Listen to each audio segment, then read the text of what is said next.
Thank you, Mr. President, and pleasant good afternoon to all. Mr. President, after that very passionate and moving presentation by Senator Aziz, I wonder how much more I can add, but it would be remiss of me, of course as a young person, to not lend my voice to a bill that I have waited sufficient time for its passing. And I just wanted to highlight a few things that have been said.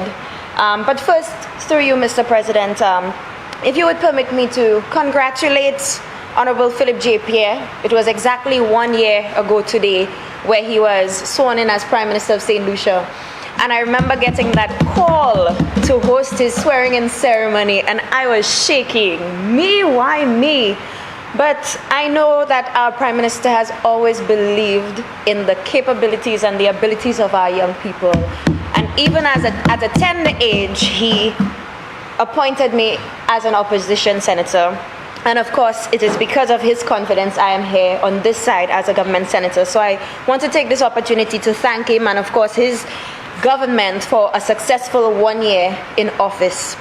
Mr. President, I wanted to first make note of a few things that came up from the discussion. And I do know that it is all of our intention to ensure that our future generation has the opportunity and the resources so they can thrive. I know for a lot of young persons today, they did not have those opportunities. And like Senator Ferdinand said, even for me, maybe if I knew of the Youth Economy Agency a couple years ago, maybe I would have been in a different setting if my parents knew of it. I remember my dad having to walk all the way from Forestier to Castries as a security officer 30 years later. My mom as a seamstress 30-something years later. And they would have loved an opportunity to be able to go to an agency that focuses on their talents and their skills and help direct it into sustainable enterprise. One thing that came out of the discussion a few moments ago was the difference with existing entities and what we are trying to do here today. Mr. President, it is my understanding that some of these entities, their mandate does not allow them to focus on a variety of issues. So for example, NSDC, as far as I know, their mandate is not to provide funding or financial support, but to develop skills. The St. Lucia Development Bank, I know their mandate is to provide financing, and of course you have to go through the checklist and, as you might argue, the bureaucracy of it all to be able to get to a place where you can get support. But the Youth Economy Agency, this is something that Prime Minister, the political leader of the St. Lucia Labour Party campaigned on heavily. It was the flagship program of the SLP, and it is my honor and privilege to stand here today to speak on it. Why? Because the St. Lucia Labour Party, everything that this administration has done or continues to do in some way or the other is for the future, is for our young people. And this bill speaks of our confidence and in the abilities of our young people. Now, the leader of the opposition business spoke about consultancies. Just like Senator Aziz, I have absolutely no issue with these consultancies. The issues that we had with consultancies was paying accounting firms to do our budget, 35 million, or correct me if I'm incorrect on the exact amount, on paying somebody to come and reevaluate our sports facilities, millions, when we have skilled and capable people right here in this country who can do that. So to argue about consultancies, which will ensure that the amount of stakeholder engagement will be done, that we ensure that we may not always get it right, because it can be termed as a pilot, but we must do what we can to be transparent and be held accountable to know that this will function as it should. And Senator Deal did state that he would not like to see that this is another agency that is swept under the table. There has been an allocation for it. The Prime Minister spoke of the $10 million allocation for the youth economy. And of course, it is something that we will constantly have to review and debate on. So, Mr. President, I wanted to, first of all, establish the difference of the youth economy and existing agencies. Under Section 46 of the bill, a point was brought up, 46B.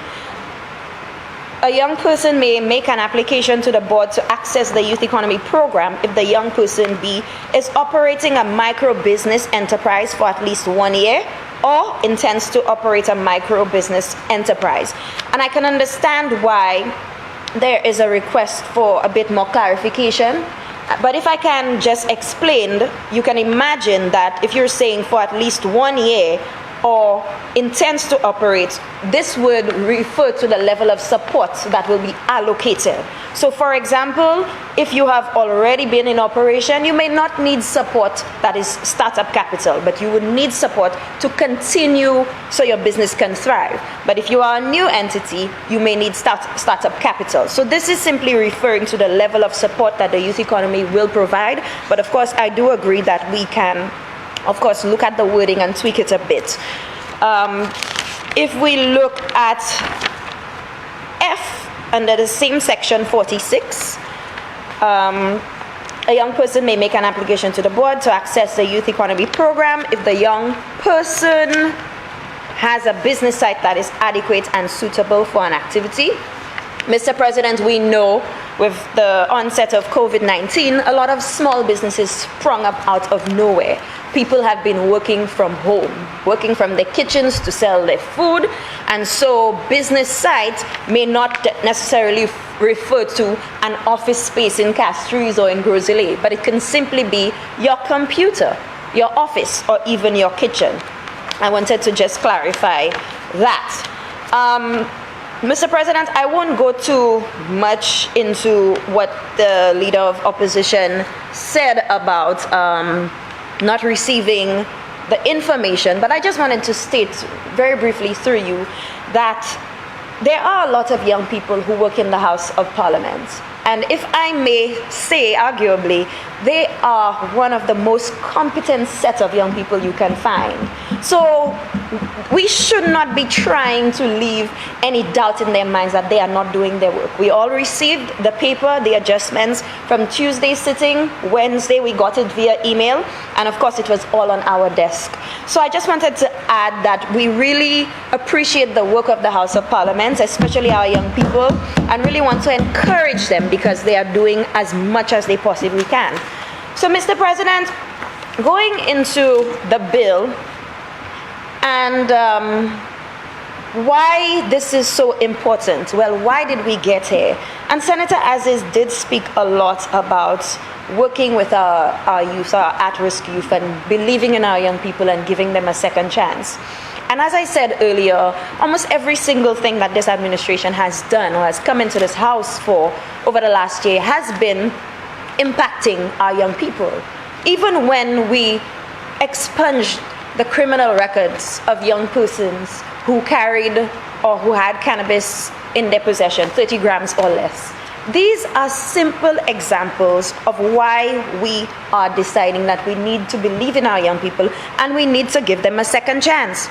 So the youth economy speaks of transferring the skills and enterprise, harnessing the skills of our young people into sustainable enterprise. And the components of the Youth Economy Agency will really target four specific areas. One, marketing. Even as I spoke of these social media businesses that sprung up, you find a lot of young people, they want to do the graphics themselves, they want to do the social media themselves, they have to do the accounting, they have to go out there and sell it, and they may not be skilled in all of these areas to do so. So when the government decided that a critical part of the Youth Economy Agency was to provide training, I believe that this component is absolutely necessary. The next part, well, training and marketing support. The next part is mentorship. A lot of grown folk who heard about the Youth Economy Bill said to me, well, what is in it for me? But the Youth Economy Bill is about all of us. it will change the lives of all of us. The grown person who is involved in the fashion sector, who is mentoring our future generation to be able to walk the runway and export their goods, they are involved in the youth economy. The individuals who have gone through, Mr. Aziz, I know, is an expert in tourism. Maybe persons like Mr. Aziz will be incorporated into this to provide trainings to young people in the hospitality and the tourism sector. So it doesn't at all exclude the involvement of persons with experience, but of course it will form this link between the young and the experience, so we can all work together in ensuring that this agency thrives. And the most important part, one might say, is easier access to finance, loans, and grants. Mr. President, we know of the bureaucracy. When I left Sir Arthur and I had this idea, I was not working for 2 years. The banks require that you have a credit line or you've been banking with them at least for 2 years. But you're coming out of SAFA, you're coming out of a secondary school, and you don't have that. But what often happens is somebody with the capital would have picked up that idea and may be able to run with it. And of course, the dreams of our young people are killed. This provides easier access to finance. And I think this is a critical component.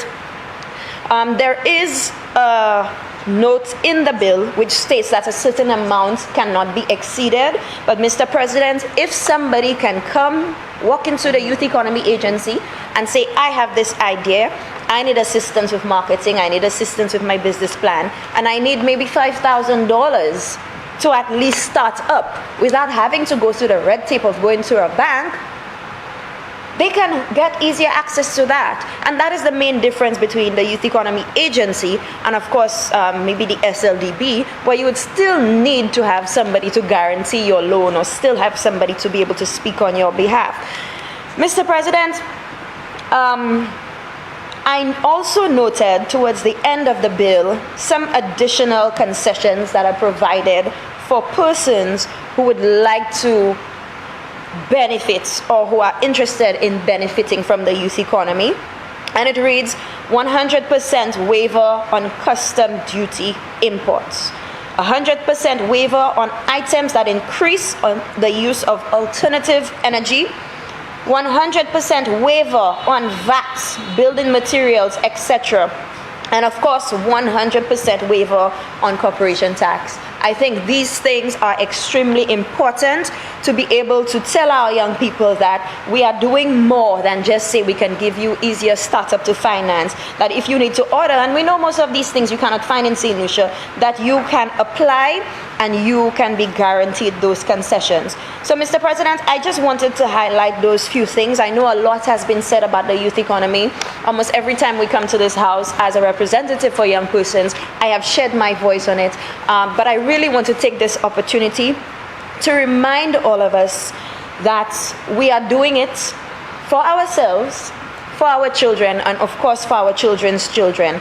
And I do hope that the remaining members or member of the opposition can see the value in us understanding that we may not have it 100% correct, and I do agree that some of the points that Senator Lee made need to be considered, but together we are here for us to ensure that we get it right.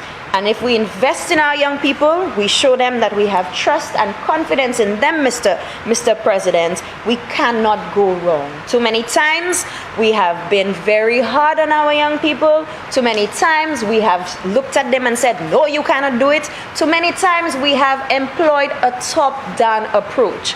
And our Prime Minister has always said, we are taking a bottom-up approach this time around. You tell us what it is that you want to do, and we will provide the resources for you to be able to accomplish your dreams and to reach your desires. So with this, Mr. President, I submit, and I want to congratulate this government on finally bringing this very remarkable, this crowning moment to their 1-year anniversary achievements, to state that I fully support this Youth Economy Agency.